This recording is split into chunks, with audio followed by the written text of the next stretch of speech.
Yeah, so Quentin is... Yeah, he went through everything. We'll see how he feels tomorrow. He's real close. Yeah. What, I mean, how does he's not going to start though, you know, or how you're not... And we'll see, like, yeah, once he comes back, probably just, I have no idea will it be, you know, in terms of game conditioning. So, but once he's cleared, then we'll figure it out from there. Right. I mean, is there something about his rookie season that has been enlightening? I mean, I know you like him. Yeah, the same thing like with Quick last year. When he got his opportunity, he was ready, you know, and he played well. He kept playing well. And so very pleased with, you know, what he's done. And the same could be said for Jericho and Deuce. You know, those guys, they've worked all summer, and then they worked incredibly hard all season long, and they've gotten a lot better. So, and then it's not about just giving them minutes. When you get out there, you got to play well. And so they've done that. How important is it for him that when he gets back to build on what he's done, you know, and show that? Yeah, just, you know, and I'm sure he will. You know, he's been out for a while, so, but he's, you know, everything he does is all out. So the way he plays in a game is the way he practices, and I think he benefits greatly from that. So, you know, he's had a heck of a year. I mean, has he shown like an ability to heal quickly? I mean, like when he first got injured, we didn't know what to expect. Well, you know, it was a pretty good hit, but the thing that was right away, I mean, he was on his feet and he was shooting like 2 or 3 days later, you know, so he's got a lot of mental toughness, he's got a lot of physical toughness, and, you know, he's been chomping at the bit. He wanted to play a week ago. Well, I know we haven't asked you in a while, but does Kemba Walker show up to the facility on occasion to do workouts? No, he's away from the team, so that's the way it is. So is he actually even in New York? Or?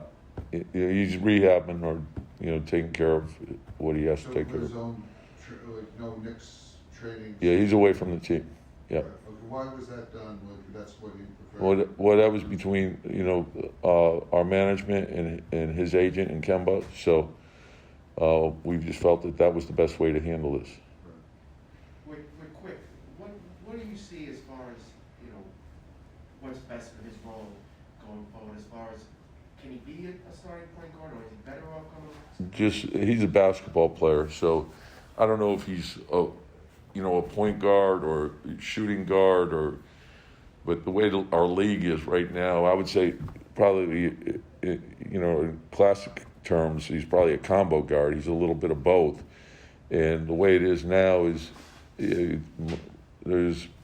really positionless. You know, you have wings that handle the ball, you have bigs who handle the ball, and then the thing that I like about him, he can play handling and he can play off of it. So, and that's why, you know, when we had Derek and Alec and Quick together, they were interchangeable, and that's hard to guard because you always find somebody who maybe is not as adept as handling, you know, a player with the ball, so you could give that guy the ball and make the weaker defender guard the ball in a pick and roll situation, or maybe he's good guarding pick and roll, but he's not good in catch and shoot situations, so then you could attack that way as well.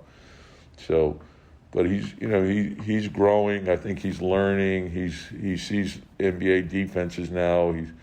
He's trying to make plays. He's doing a good job. And I think I told you he probably slowed down a little bit at the beginning of the season because of the way the game was being officiated. But the thing I like about Quick is he's smart. He's adjusted, and now he's figured out a different way to get to the line, which is very, very critical. Did Derek practice today? No. Any more clarity on timing for him or anything? No. He's got to keep, you know, going through this process, and he's got to get cleared first before he can ramp up and do anything on the court.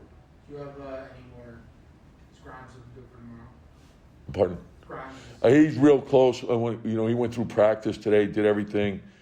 He feels good, so we'll see how he feels tomorrow, but he's very close.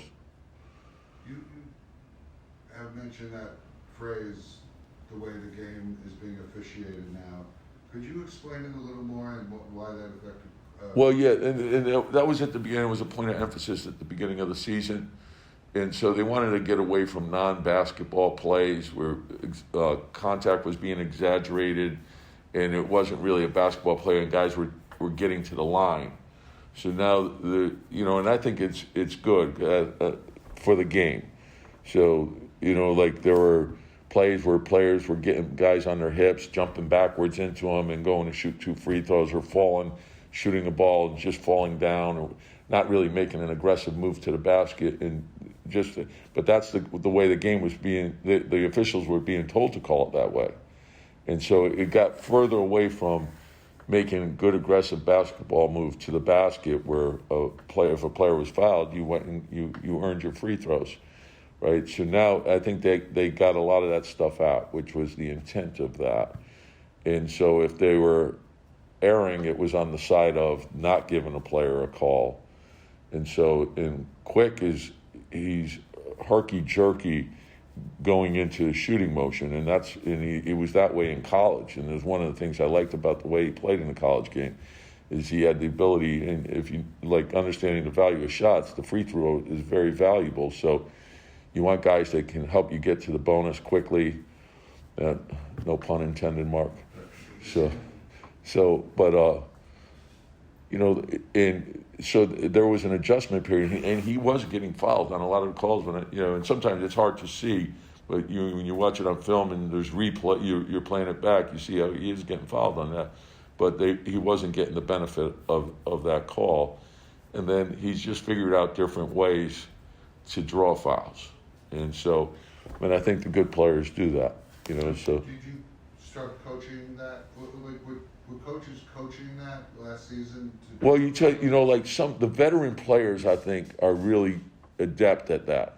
There was one player in particular that did it in a game against us, and we talked about it, and I said I thought that was something he could add to his game because of, what this player had done, and he's done some of those things, but he's playing now. I think he's simplified things. When he's open, he shoots. When he's guarding, he's making a play. So I don't think he's overthinking it now. What do you think has been the biggest deal with RJ after the All-Star break? Just health? That he's been able to? Well, it's longer than that. It's been a great stretch of basketball. Probably since right around Christmas. He's just taken off. So it's playing with a lot of confidence. Works at it every day. He's the same every day. That's why his demeanor is terrific. So he comes in, he gives you everything he has every single day, whether it's a film session, pre-practice, post-practice, comes back at night, he shoots. It's like clockwork. And so if he doesn't shoot well in a game, the next day he'll be in grooving a shot. And if he shoots well, he still comes. It's just the consistency. It's him getting a lot stronger physically, mentally, going through things, understanding the league a lot better. So he's been terrific. RJ has talked after some games about one of the things he wants to get better at is making those kick-out passes. 3 guys collapse in on him and just finding the spot up. Yeah, we call them rim reads. Yeah. So what do you think how can he get better at that? What does he need to do? And it's exactly what it said. The game tells you what to do. So if your head's up and you're downhill and you see the second and third defender, and there's some teams that are going to collapse on the ball. So you got to understand when the second, third defender comes, just spray it out. And then sometimes it's you can get bottled up, and you got to take the extra step. And I think and there's guys that do it extremely. Like Jimmy Butler, for example, is great at jumping out of bounds and making a play. So sometimes that's the play, and then we have to have the guys on the weak side that are reading that, and you got to have a cut, and you got to have the fill to the corner, and you got to have a guy at the dotted line, so that you should know where your teammates are as soon as you take off, and if you reverse pivot, I have an easy outlet right there. If I jump out of bounds, I got an easy outlet there. If you're getting blitzed in a pick and roll, you got 3 outlets. And, I don't care when we circle behind, if we go all the way to half court, I want that guy to be able to get the ball out of the trap real fast. And it's usually when you're getting double teamed, it's the second pass that's going to get you the wide open shot. So it's important to make the right play. And, if you're one-on-one or you got an angle to the basket, take it to score. If not, spray it. And when we play like that, and what we're getting a lot of now is the attack of the rim, the spray, and then the second pass on the weak side. And so it's drive, pass, and sometimes it's another drive, pass, and the ball's hopping right now. Is it harder to make that read? I mean, guys tend to go under screens against them. Is it harder to make that read? Well, I think he's shooting the ball a lot better, but it's just, and again, it's reading defenses. And so what are they doing? We're seeing a lot of switching right now.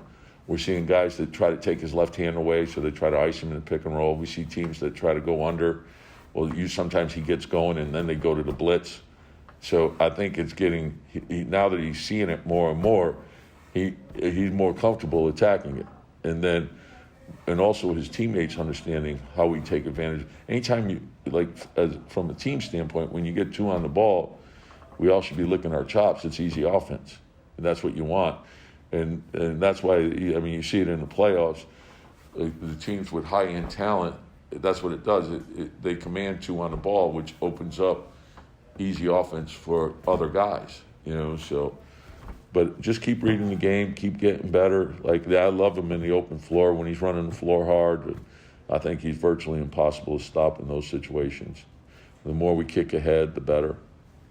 Just the last thing, I don't follow the international competition. Why not? So, I don't know, I'm too busy with the Knicks. With your tennis career? Is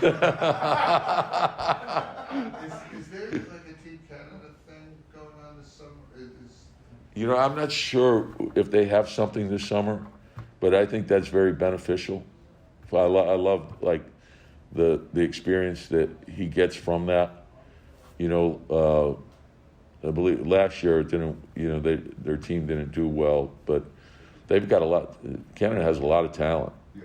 So, and if they all play and they're all healthy, they're good. And I think anytime you're around anyone who's great at something, you learn from them. They learn from each other. And so those experiences are invaluable, particularly for young players. What's your general thoughts on Washington? You've seen different teams on them than you've seen in the past, changes they made. Yeah, just, and again, they play hard. They've been playing fast their last 5 games, so we have to be ready for that. They can go off the dribble. They got shooting. They got they got vets. Neto has always been a really good point guard. Ish Smith changes tempo for them. KCP has been a proven player in the league for a long time. Kispert is really good. Obviously, Porzingis back with them is, they got a lot of weapons that Kuzma's, big shot maker, and he can get on a roll. You can't allow him to get going. So that, you're concerned about, all the weapons that they do have. And, they get back in defensive transition real well. Gafford is, he's a load on the board. So we're going to have to be ready.